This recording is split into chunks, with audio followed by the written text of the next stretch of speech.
So in playing both the Red Dead games, I always just kind of wondered, like, was there like a certain frame of mind you had to get into to record like the drunk dialogue? Like, I always thought it was so interesting, and I just kind of curious on how you did it. That came pretty naturally to me. I'm Irish, and I grew up in Ireland, so wasn't that, yeah. What about you? You had to work a bit harder at it, because you are, yeah. Well, we start doing this drunk stuff, and I thought, I'm happy to just get drunk right now, and let's do this. Like, if we're doing everything else for real, let's go. Let's bring in our Red Dead Redemption panelists, Rob Wiethoff and Roger Clark.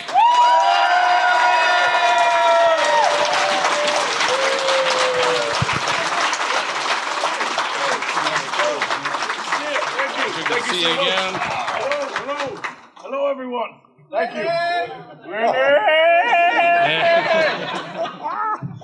Thank you so much. You know, I always move over. Oh, never mind. I don't need a microphone, right? But thank you, everyone. Thank you. We know how we always we know some of you are driving for hours on end to come to these things, and we know it's not cheap, and we're just from the bottom of our hearts, thank you. Your support means the world to us. We literally would not be here without you, and Outlaws for Life, we love you. Thank you.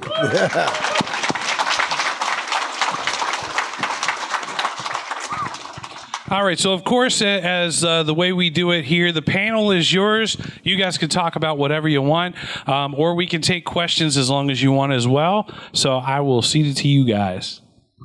Sure. Well, I think I can answer a few questions in advance. If ever there was a live-action Red Dead 2, Danny DeVito for Arthur, or we riot.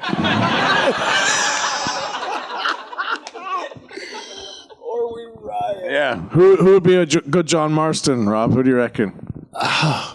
Maybe I would love to see Rob Wiethoff get a shot at it. That would be cool. Yes. Yes. Yes, that would be awesome. Thank you. Yeah, I think I'm too old now, unfortunately. I don't know. We are starting to get a little old now, aren't we? We could be in there somewhere. Do y'all like, they're starting to happen more and more often now, these little video game adaptations. The Last of Us was really good, and Fallout was awesome as well. Yeah, did you guys watch Fallout? That was really good. And what I liked about Fallout was it was a brand new story. So even if you were a massive Fallout fan, it was still, you didn't know what was going to happen next. I thought that was awesome. Yeah. Yeah, now I think they're going to do a Ghost of Tsushima, and they're doing everything. But what I hate, though, is they never bring the original cast in. They don't even audition them. You know? I mean, for God's sake. I mean, there's a reason why it's popular in the first place. It's because, yeah, that's weird. It's weird. Same thing with Broadway, you know? With all these famous musicals, and then they do a film version, and they just go, okay, let's get some real actors. I'm like, oh, you have a brand. Oh. Anyway. Well.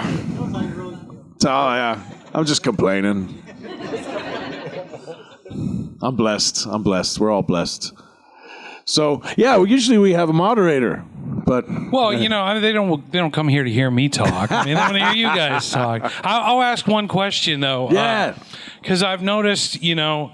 Now, your voice sounds a little different than your character, but then the first time I heard you speak, I was like, oh, my God, that's John Marston. So did you just start off with just, say, I'm just going to use my own voice? Is that what they directed you to do? Or did you come up with a character and then revert back? Well, so when I had the audition, I didn't know what I was auditioning for. I don't think any of us did. And it's probably because Rockstar is so secretive with all their material, which I 100% agree with. They need to be. They spend a lot of money. And they need to protect their investment, of course. But, yeah, I had no idea. My agent had no idea when I went on the audition what it was for. And I understood that it was a cowboy, but they call them sides, right? Like the kind of script that you get when you go into an audition. First of all, it was like a full page.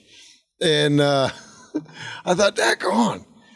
that's a lot, to try and memorize. And I was going in the room any minute, whoever's next, I didn't know, but I thought, oh my gosh, I'm doing my best to try and memorize this stuff. But it was talking about, I really would love to stay, but I got to go. I got, people know I'm in town. I can't remember exactly, but it was like, this guy was definitely wanted, but he did really enjoy her apple pie. I remember that being part of it. And also, the other crazy thing about this audition was there was a table just like this, not quite this long, but just one of these, that had a bunch of clothes on it.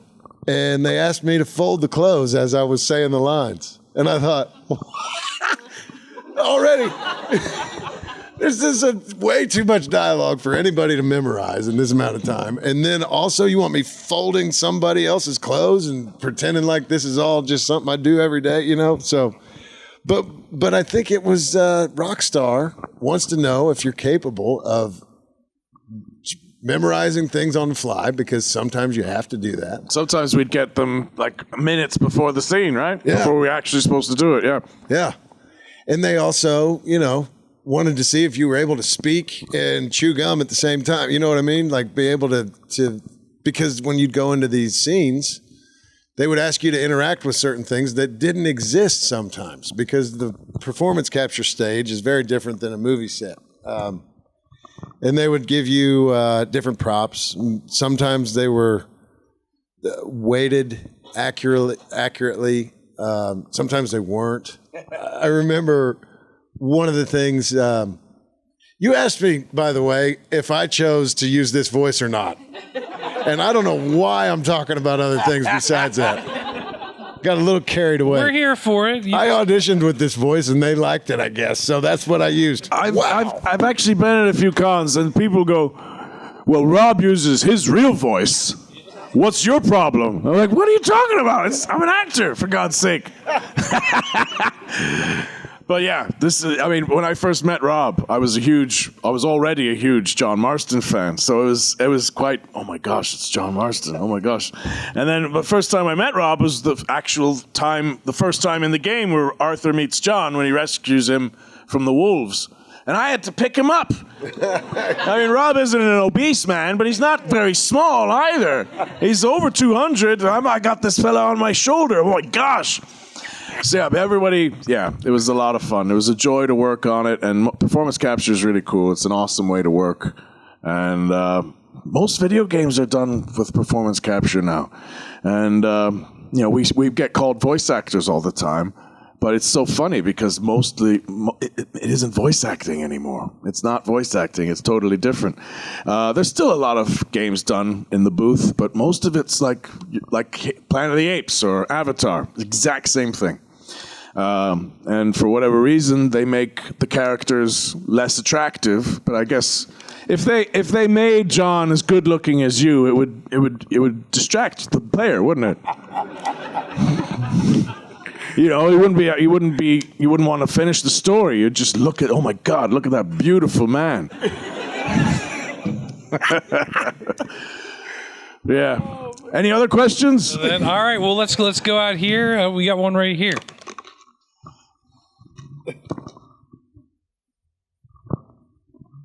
How you doing? So, what's your name? My name's Quentin. Hi, Quinn. Sorry, I'm really Quentin? nervous. Yeah. Sorry, Quentin. No. So friggin' deaf. Yeah. No, you're all good. right. What's your question, Quentin? I'm like crazy nervous. So in playing both the Red Dead games, I always just kind of wondered, was there a certain frame of mind you had to get into to record the drunk dialogue? I always thought it was so interesting, and I just kind of curious on how you did it. That came pretty naturally to me. I'm Irish, and I grew up in Ireland, so wasn't that, yeah. What about you? You had to work a bit harder at it, because you are, yeah. Well, I really did think, because all the physical stuff, we definitely did that. We had to run all over the place and do like you said, the crouch running. The crouch running. That's, everybody says, what's the hardest part? Crouch running. Yes. And so many different variables in each of the things that we did physically. Like you would run, now you're running with your gun out. Now you're running with your rifle out. Now you're running looking guns. this way, all this, Yeah. all these different things. And then we start doing this drunk stuff, and I thought, I'm happy to just get drunk right now and let's do this. Like, if we're doing everything else for real, let's go. So yeah, it was. I mean, maybe a bit of a challenge. It would have been easier to just do it, but Apart from the mission with Lenny, you know, the quiet time, I think it's called, that we did mocapped. But most of the drunk stuff was actually done in a sound booth. And puking is hard. God, It's actually really hard to vomit and not actually vomit, to make it sound authentic without actually doing it. That was hard. Burning alive, that was hard. yep. Falling for just like falling all the time, that was hard. Yeah, being on fire though, I thought that was like, we'd always save that sort of stuff for the end of the session, just in case our vocal cords broke. They'd be like, well, at least we got the session in, you know. But yeah, a lot of that, that was like the hardest part, you know, screaming and stuff. But we'd always save it for the end. Yeah. I remember too the more of the sound effect stuff in the sound booth would be like, okay, so you're getting punched, but it's not, you don't get punched really hard. So give me just some grunts like you're taking a punch, but maybe like really soft ones. But we need 10 different ones, and you're like, all right. So and then you kind of look in the like you're in a booth and there's glass right here, and you look over like, right, and they're like, yeah. So to do 10 different ones, you end up doing like 50 because the first one and the fifth one sound exactly the same and whatever. And then so finally you're like, you give them the look like, did you get it yet? You know, and they're like, all right, cool. I think we're good there. Now we need 10, like you're not getting punched, maybe somewhere between soft and medium. And you're like, whoa. Just imagine, because you never think about this stuff. Like, nobody does, right? No. So then you're like, ugh. It's all day. I mean, if anybody would watch that, it would be the most ridiculous. It is pretty ridiculous, yeah. That's awesome, too. Yeah. Yeah. Oh, my. All right, we have another question over here.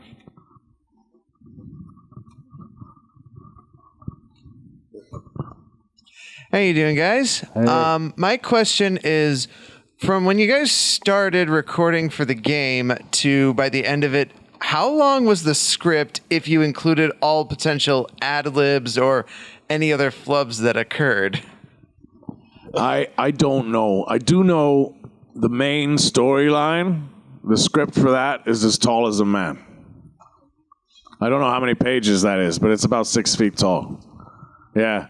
It was funny, too, because Rockstar, I just saw the other day, Rockstar compared, they had the script for GTA 3, and then next to that was the script for GTA 4. And the script for GTA 4 was like a huge, massive book. But the script, I mean, it's amazing how much work they put in. You know, working with them, they're a great studio to work for. Everyone's talented. Everyone is super duper intelligent. And you see us. There's just two people up here. But to be honest with you, the people responsible for bringing you Arthur Morgan and John Marston, it's in the thousands. It really took a village, you know, and the work of the animators and the engineers and all the stuff that everyone else did. I mean, it was invaluable. You know, couldn't have done it without them. So big hats off to the Rockstar Games. But yeah.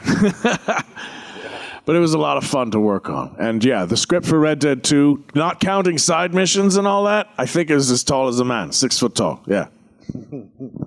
I think I think between the two of us, I think we did like 250,000 lines.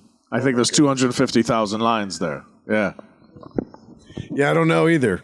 I don't, obviously, so many that you memorize them for long enough to say them and then have the director say, all right, good, take that. And then you just let them go. Yeah. Some of them you remember, but more than like the ones that I really remember are the ones that you all ask. Can you write this on there? And I think, oh yeah, that's right. That was funny, or whatever. You know, there's just too many to remember. But yeah, what a crazy thing to think. Yeah, that many pieces of paper stacked up. I wonder what GTA 6 will be like. Yeah. Everybody looking forward to that? Yeah, me too. Yeah. Yeah, we'll see. We'll see how. Yeah, it's so secretive though. It's so secretive. I had our NDAs were so strict. So Ben, who plays Dutch, he's friends with Chris Pratt, right? And Chris Pratt, after we finished Red Dead, Ben's finally could, once it was finished, you could talk about it a little bit more, So Ben compared his NDA with Chris Pratt's NDA for Guardians of the Galaxy. Rockstar is more strict than Marvel. Yeah. But it's such a competitive industry, so you don't want any leaks, you don't want to spoil it for the fans. I worked on Red Dead 2 for 5 years, and when I first booked the job, I was telling friends, I booked this really cool video game. I can't tell you about it, though. I can't talk about it. And they're like, oh, that's cool. And then a year went by, then 2 years went by, and they're like, you still working on that video game you can't talk about? And I'm like, yeah. Raj, it's okay if you're not getting work. You don't need to make up lies about it. And I'm like, no, seriously, I'm working on a video game. And that was 4 years ago. Still the same game? Yeah, okay. And then and then they realized I wasn't lying. But yeah, it was nuts. It was nuts. All right, who has a question over here? So this is more for Rob, but more for the NDAs. So obviously, you must have known you were coming back for John Marston in RDR2, or how did you just think you were another cowboy, or how did that really go? Well, so, oh my goodness. It was very confusing. And at a certain point, I knew it was John. But at first, when they first called me, I thought, so when I worked on Undead Nightmare, they had somebody from GTA, one of the GTAs that was, I think, one of the playable characters. I don't know if he was or not. I'm not a gamer, so I don't really know.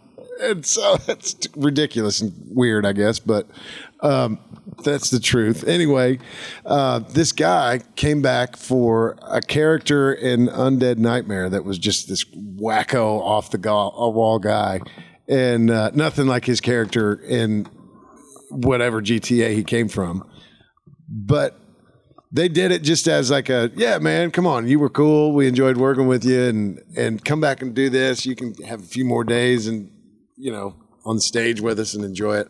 When they first called me, I thought that's what they were saying. Are you interested in doing more work? Knowing what I know about that, and this is ridiculous at this point. When I say spoiler alert, do I need to do that? I mean, yeah, spoilers, guys. We're probably going to spoil again. Red Dead Redemption is so old, but it just got re-released. I think a lot of you haven't played it. Maybe you don't all know how it ends, so I won't talk about it. But I really thought, when they were calling me for Red Dead 2, I thought they were calling me to go play some character on a different game that wouldn't be John. And if I said, yeah, of course, I'd love to do that. And I was all excited about it, tell my wife about it. Well, 6 months went by or something, and I hadn't heard anything. So I finally reached back out to them, and I was like, hey, yeah, I really, I don't know if you heard me or not, but yeah, I want to do that.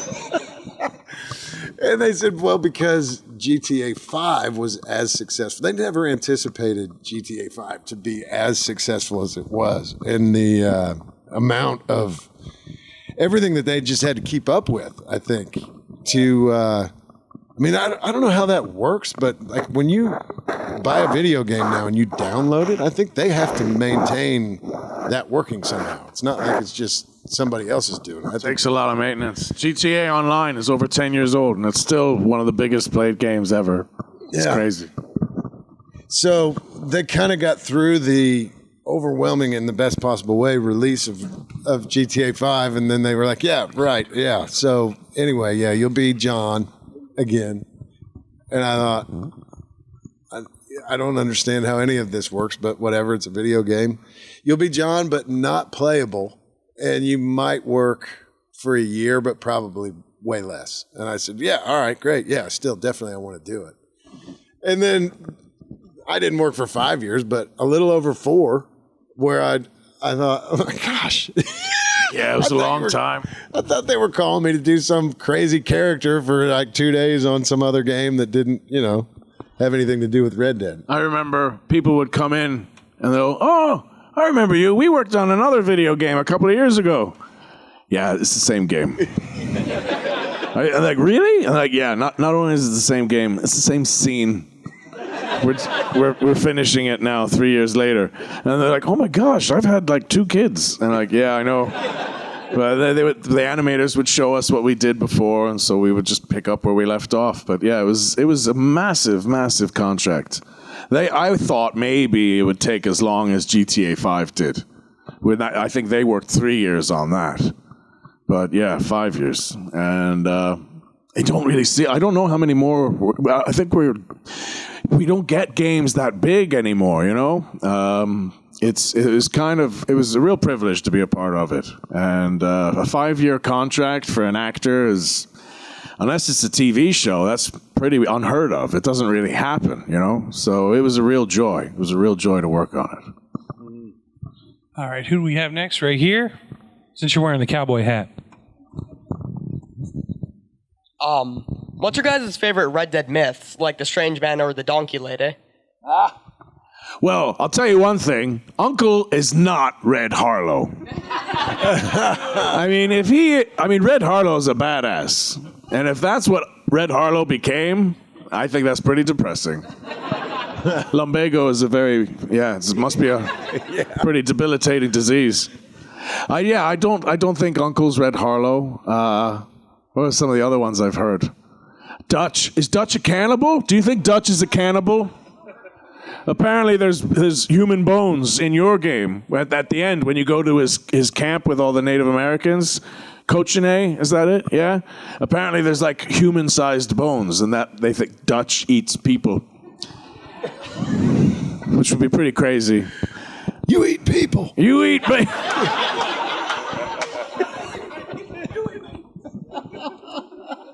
Why did they not do that? Yeah.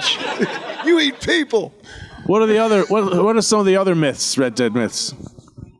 Trelawney is the strange man? No, he's not. Otherwise, John would have recognized him. They're like, hi, Trelawney. Oh, yeah. No, of course Trelawney's not the strange man. But he does look similar, kind of. The strange man, is the strange man the devil? Or is he the Grim Reaper? Or is he, that's a question I don't know the answer to. And, the aliens. There's aliens in Red Dead. Never would have thought that. Yeah. And, what other myths are there? Is Abigail the second rat? I don't think so. I don't think she would jeopardize John like that. I don't think she would do that. I can't stand Abigail, but she wouldn't do that. Oh. Well, that just reminded me of another myth that I don't like at all. Oh, yeah, I know what you're going to say. Which is, who is Jack's father? Jack on it. He does look a whole lot like Javier, doesn't he, when he gets older? Jeez. That's all stems from just one line that Dutch says to you at the end of Red Dead 1. Yep. Yeah. We all had her. Oh, man. No, I think Jack is John's too. I do. I don't think Abigail would lie like that. You know. Yeah. All right, we have one over here. So you guys have some pretty iconic voices. I'm curious as to when you guys are in public, if you switch into character mode just to see if other people around catch on. Do you guys have any funny stories about that? No. Well, I live in the town that I grew up in, which is a really small town. So for me, I think, we all kind of know each other anyway.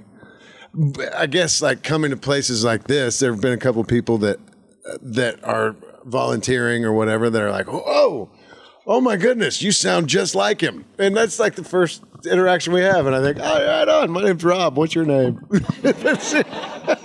But I do think that catches people off guard sometimes. But it doesn't happen that much to me. Not a lot, no. I remember once, though, I was in a diner, and this girl came up to me, and she went, excuse me, are you Roger Clark? And my son was there, and he went, yeah, and I'm Rory. How's it going? Yeah, it doesn't happen that often. One of these days, I might film myself at a drive-thru going, hey, can I get a Happy Meal? Yes, you should. Put it on TikTok, you know. That could be funny. I don't know. But yeah, normally I don't sound like Arthur from my day-to-day, so yeah. Have somebody over here? Hello. Oh. It's on. Oh, it's on? Okay. So there's obviously like a lot of side characters in Red Dead and Red Dead Redemption 2, but which one is like out of all the side missions is like, who's your favorite character to interact with? I like the pig farming couple. That was so much fun. They made me laugh, man. They were so funny. Here's a bit of Rockstar info.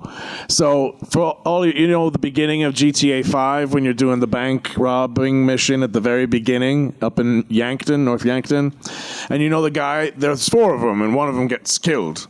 So the guy who gets killed, same actor as the brother from the pig farming couple. And he is so funny, man. He had me in stitches. That was so hilarious. They're my favorite, the pig farmer. You like the sun worshiper, don't you? Yeah, that guy was awesome.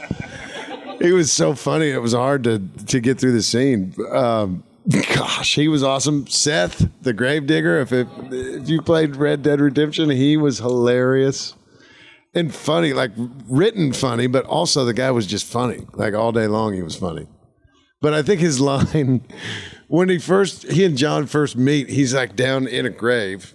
And John walks up and he says, "Are you Seth or whatever?" And who's asking? I don't know how this goes exactly, but then John introduces himself. Well, my name's John Marston. And what does he say? "So long, John Marston. Goodbye." Yeah, yes. Get out of here. I don't care who you are. I just love that guy. I think he's hilarious. And then he finds his treasure, and it's not. I can't talk about this, can I? I'm sorry. All right, we have one over here. Alrighty. To not get too deep into spoiler territory, we do know that. I think we can spoilers, guys. There's going to be spoilers. You can talk whatever you want. That's what I'm saying. At the end of both Red Dead 2 and 1, I cried more than I've ever cried in my entire life. And I wanted to know, as actors who basically lived and breathed these characters for over 5 years, do you guys have any personal moments or emotional moments from the games that have stuck with you since then? To be honest with you, in Red Dead Redemption, I remember shooting that. Things are shot out of order, right? The way Rockstar does it, I don't know if it's another way to protect their material. If it is, it's really smart. But you're given the script in sections, and the sections are given to you out of order. So it's really hard to understand what's going on. But I remember in Red Dead Redemption when we shot that scene, I thought, oh, wow, this got pretty good this time because they're actually having me act it out. And I thought, just like in every other case, he's going to respond, but whatever. They want a really cool death scene in this one. Let's do it. So I really didn't know what was going on. But in Red Dead 2, when Arthur gives John his hat, oh my goodness. So that at that point, that was the very, very last thing that we shot, performance captured. Then we went into the sound booth and people did months in there doing different things. But as far as all the stuff on stage, that was the last thing we did, and everybody knew it was the last thing we did. It was far enough into the project that everybody knew exactly what that moment meant. And I don't know, typically in the room, in the stage, whatever it's called, there would be however many actors are in the scene, and then you got the director, a couple animators, sound guy. There were probably 10 or 15 people, producers doing things.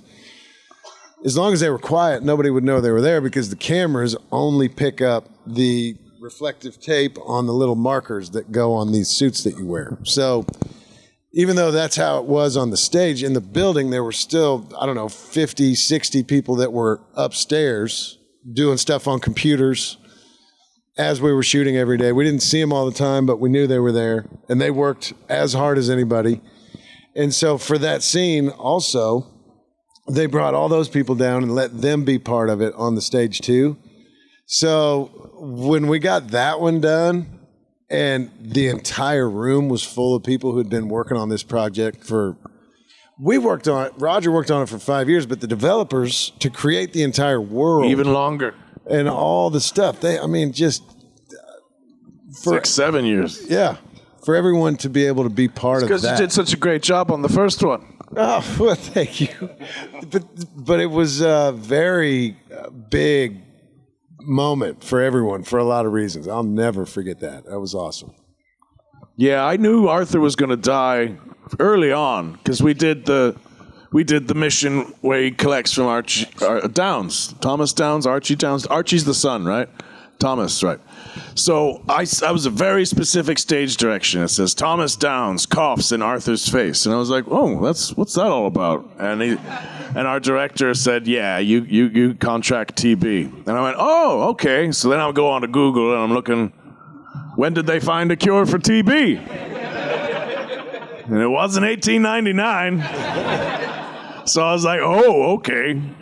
So for 5 years, I knew Arthur was going to have a similar fate to John Marston. Spoilers. But I didn't know exactly the details of it. And I didn't know, and it took like 4.5 years before we filmed those scenes. So I was very nervous because I knew how impactful John's death was, and I knew that with Arthur you see it coming, and it's this long, slow burn. And with John, it's so sudden that it's a sudden shock, and it's so. I think Rockstar did it very well. Did the same thing, but in two very different ways. But yeah, I was very nervous because I wanted to give it the service that it deserved, and I was trying to make Red Dead 2 as good as Red Dead 1, and so I was very nervous. And there was 4 different versions too. So the first one I did was the most nerve-wracking, and that was the high honor helping John side, the peaceful one where he sees the sun. And once I got that out of the way, then the other ones became a little easier. Yeah, but I was a little nervous. I was nervous. All right, next question over here. Out of all of the gang members, besides you two, who is your personal favorite? I like Charles. He's loyal, he's strong, he's just a good guy. I like Charles. Yeah, I think I second that. But I also really enjoyed doing a lot of scenes with Alex as Sadie Adler. She was awesome, and she was hysterical too. Alex is so funny. But I remember there were scenes where I thought, daggone. I mean, if you had to listen to anyone say the things that Sadie Adler says to these people as they're being captured and pulled in, I thought, daggone. Terrible. I mean, one of them, for instance, and this was so funny too because the way Alex said it, but we're doing the scene. We had a crash test dummy that we would carry around, and you actually did pick me up. I remember him, and we called him Donald because after Donald Trump. Yes. We called him Donald because every once in a while we'd punch him. But I had this dummy over my shoulder. I'm walking into the sheriff's office, and there's Alex or Sadie sitting on the desk, and I walk by to throw the guy into the cell or whatever, and it's Sadie's over there. And he's like, "You smell like shit," and she made shit into like a 5-syllable word. I thought it was so funny. What's that line she says about Mexico, too? Too tough for you, John Marston. I love that. Yeah, it's brilliant. Yeah, we had a lot of fun. Get another one way back here.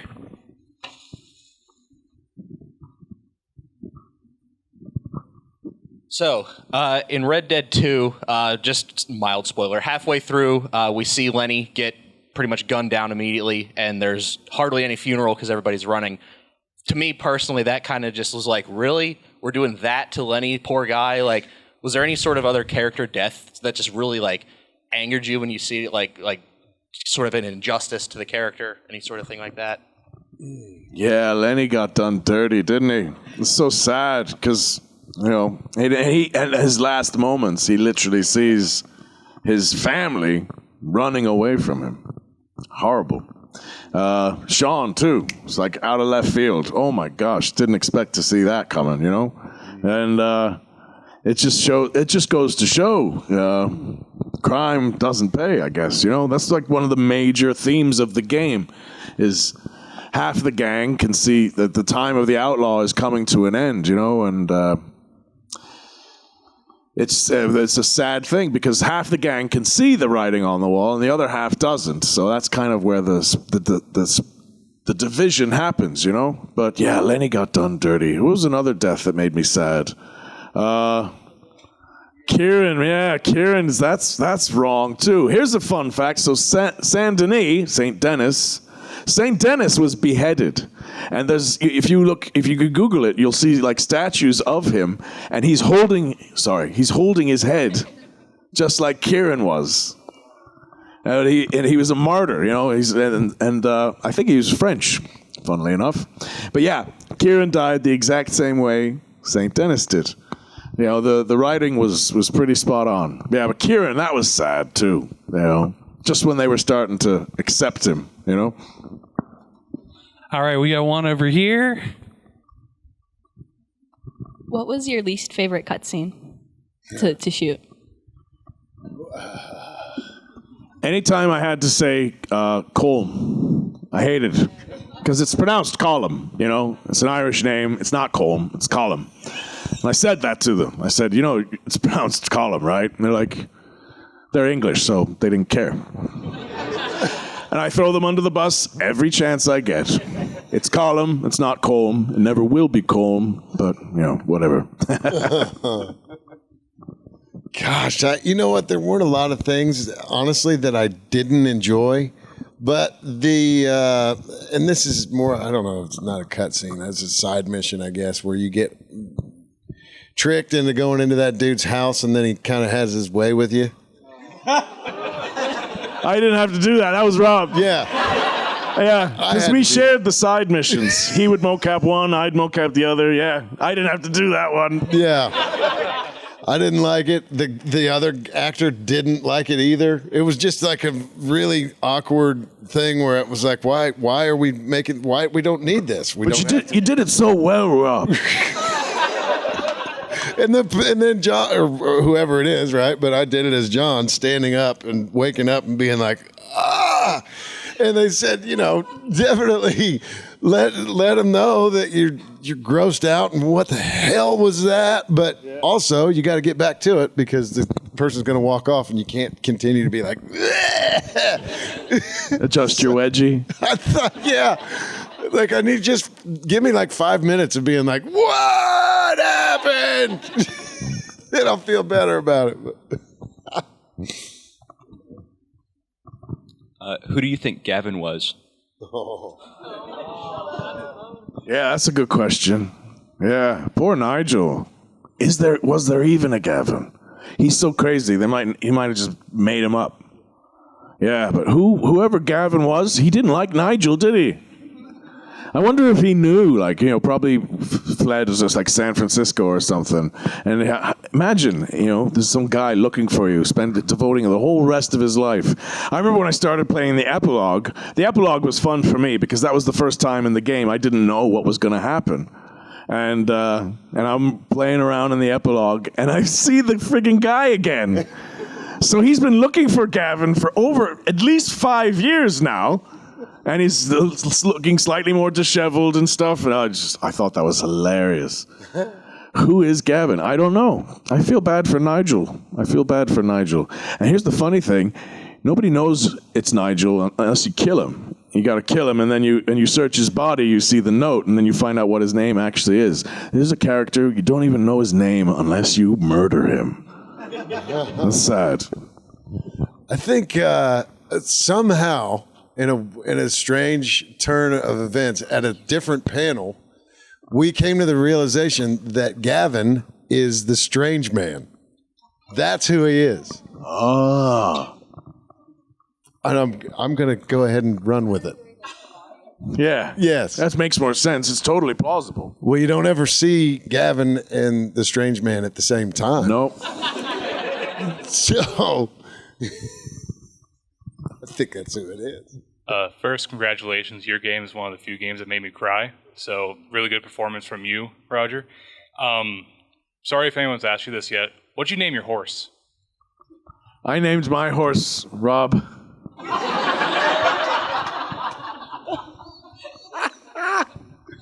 That's awesome. But I knew not to bring him on the last mission, because obviously I knew what was going to happen. If you don't have a 4-star bonding with your horse on that last mission, that cutscene skips. It doesn't play. The attention to detail is insane. It's absolutely insane. But yeah, I remember I had a White Arabian, which is one of my favorite horses, but it's too small. It makes Arthur look huge. And I like the White Arabian, and I like Buell. So I knew not to. I didn't bring my horses on the last mission. I just took a random one because I knew what was going to happen.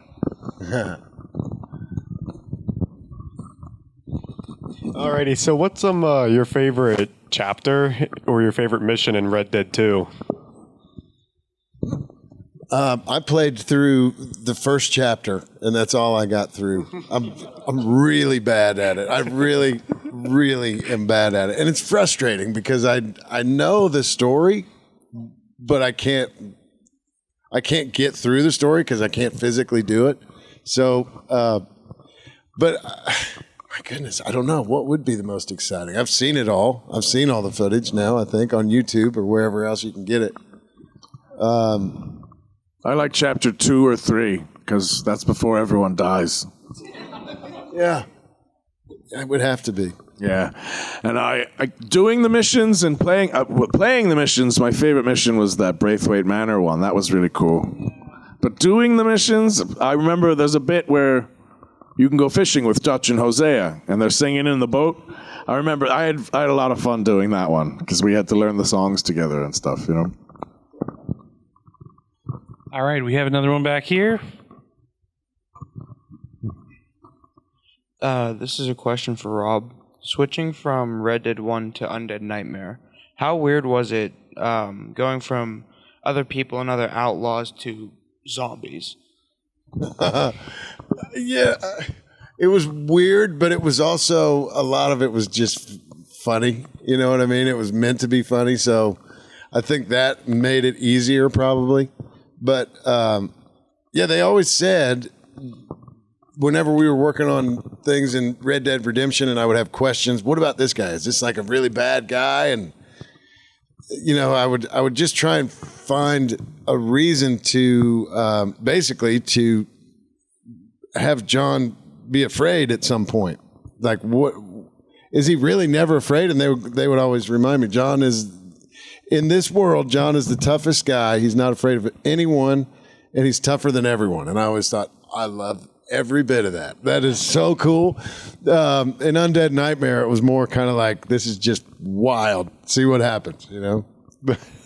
It was awesome. I was playing Red Dead 1 the whole time we were making Red Dead 2.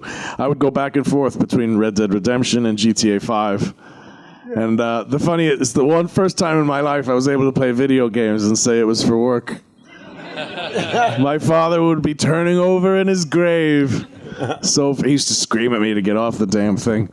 But yeah, Undead Nightmare is awesome.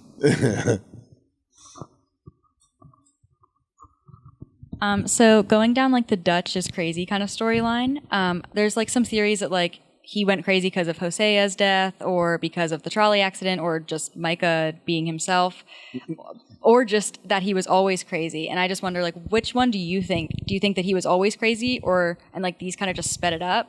Or was one of these incidents was the catalyst for him becoming insane in the later part of the game? Yeah. The beauty is we don't know. You know, there's so many. I love it when writers don't feel obligated to answer every question. I don't know if the trolley was what did it.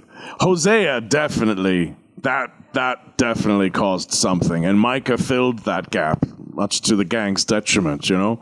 I definitely think that the absence of Hosea definitely accelerated things. But, I think what a lot of people say, and I agree with it, is like Dutch was always that way. And it was just different circumstances that made you see him in different light. But I think he always had the capacity to be the guy that we meet at the end of Red Dead Redemption. And it was just the circumstance in life that made him that. But yeah, I think Hosea going away definitely caused some of that. But he's such a fascinating character, isn't he? I mean, he's in many ways he is the craziest arc. It's bigger than John and Arthur, you know? When we see, I mean, I remember when playing Red Dead Redemption 1, and you don't see Dutch until like the end, and he's talked about the whole game, and then when you finally see him in this wonderful performance by Benjamin Byron Davis, but then when we see him in Red Dead 2, he's a totally different person. He you know, at the beginning of chapter 1, this guy cares about his gang, you know? He's doing everything he can to make sure that everyone is as safe as possible. He's a great leader. And then seeing that journey from the person we meet at the beginning of Red Dead 2 to the guy who jumps off the cliff at the end of Red Dead 1, what a huge arc. Mm-hmm. And Ben did an amazing job. Yeah. And to have people, you know, a bunch of outlaws actually listen to him and do the things that he's asking, they've got to have respect for him. And if he was crazy the whole time, they wouldn't. But I think Hosea had a lot to do with it, because I think Hosea, for whatever reason, picked him and said, "You're going to be my guy." Maybe I'm wrong. No, I think you're right. Totally. And so that gave him the confidence that he needed, the security that he needed to be the leader that he was. Hosea was like the angel over his shoulder. Yeah. And then when that went away, we got the devil. Yeah. Yeah. Yeah. All right, another one over here. Both of you. We were wondering if either of you have ever seen the Cowpoke Chronicles on TikTok. The Cowpoke Chronicles? No. Yes. Yes. Yeah, I have seen it, and it's awesome. It's funny. I mean, you know what's cool about it is that it's people that are doing their impression, right? And that is funny, and because it's real people being artistic. It's not AI, I guess, basically is what I'm getting at. So it's I enjoy it. Yeah. Now, you know, because there's this whole AI, and I'm not trying to go down this road, but yeah, you never know what you're going to hear your own voice say anymore, because I hate it, man. I hate it. Sometimes I see Arthur and he's dropping the N-word and stuff. It makes me really upset, you know? Yeah. Actually, it's really upsetting. No, but AI is pretty cool in some ways, but when it's not cool that way. No. I had one over here that was waiting.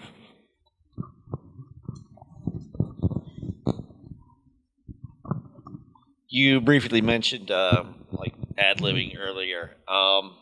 Have you ever come across some of your lines was like, oh, yeah, that was not in the script. That was totally me. It was like, this is a me moment. That wasn't scripted at all. So one of the writers, one of the main writers, Dan Hauser, was head of the company. So we never really changed the script that much. But there wasn't much, but there was a little bit of improv. But you know, the script was so wonderfully written, there wasn't as much as there might be on other projects. I remember one bit of improv. There's a bit where it's the precursor to one of the train robbing missions, and it's Arthur and Sean's doing target practice against these bottles, you know? And he's missing, and Arthur comes along and ribs him about it, and then Sean ribs him back, and he's like, go on, take your best shot, like punch him in the face. But it was my idea to shoot the bottles, so that we put that in. But for the most part, there wasn't a lot of improv, was there? No. Because the owner wrote the script. All right, we probably have time for one more good question. Who's got a really good one? This guy was raising his hand extra high. And if you don't get your chance to ask, come on over to our tables after this. We'll be happy to answer whatever you got. Okay, hi guys. Thank you for your work. And well, my question is, if at some point in the history, Rockstar have planned or the intention to save Arthur? Because I ask because you can use a glitch in the game. You can go to Armadillo with Arthur Morgan and complete the side quest for the fossils or make some draw. I don't understand why Rockstar keep that. You know that I don't know if this was part of something or. The fact that we did do a few things where Arthur could go to New Austin. Yeah, that is right, but it got cut, and But I think Arthur was always going to die, though. I think that was always going to happen. But I don't know what caused the decision for Arthur not to be able to go to New Austin. I don't know. But that sniper, he's pretty good, isn't he? My gosh. I don't think there's any way to do that. Unless you just want to stay in chapter 5 or something, you know. I know that's a lot of you do that. Yeah. You got to finish my story. I think I do have time for one more. Hello. So I was just wondering if you had any thoughts on, obviously Arthur dies, at the end of chapter 6, and then we're all grieving, and then it's cut to John and Abigail arguing, and there's no time to grieve. It was such a. I had to put the controller down for a bit. Yeah, because it was like, oh my gosh. But it's Yeah, I was just wondering what your thoughts are on that. Like, I thought that was masterfully done. Yeah. Because most of us are like, oh. And then boom, life goes on, Just life goes on. Most people don't even remember Arthur. That's one of the things is Arthur's, he doesn't become a legend, he's not really spoken that much of. Most of the people who knew Arthur don't even know he dies. Yeah, so, yeah, good point.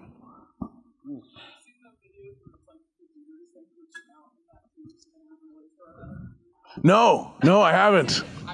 Okay, yeah. I usually play Arthur High Honor, because I prefer those endings. And also, bounty hunters don't bother you.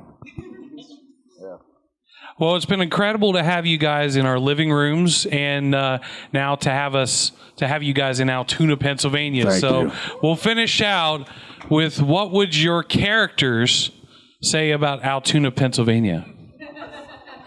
And be brutal if you want. Who the hell puts American cheese on a pizza?